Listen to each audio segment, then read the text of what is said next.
Pernah tak anda rasa frustrasi? Cermin rumah, tingkap kereta, atau skrin gadget, nampak je bersih tapi bila kering, ada kesan.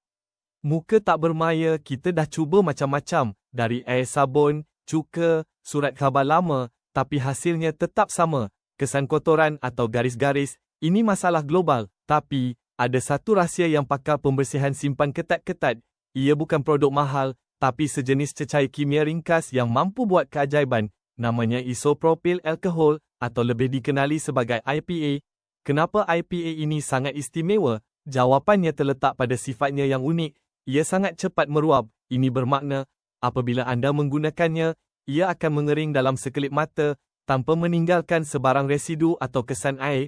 Betul, tiada lagi garis-garis pelik. IPA bukan sahaja untuk cermin, ia adalah superhero pembersihan serbaguna. Skrin telefon, tablet, monitor komputer anda, bersihkan dengan IPA, dan ia akan bersinar seperti baru.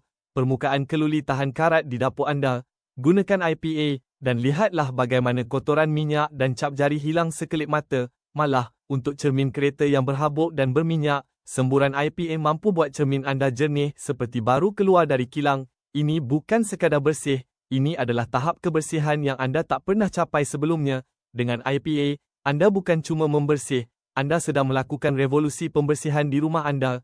Cuba hari ini, dan anda takkan pandang ke belakang lagi. Ia mudah, murah, dan hasilnya luar biasa. Selamat tinggal kesan, selamat datang kebersihan tanpa celah.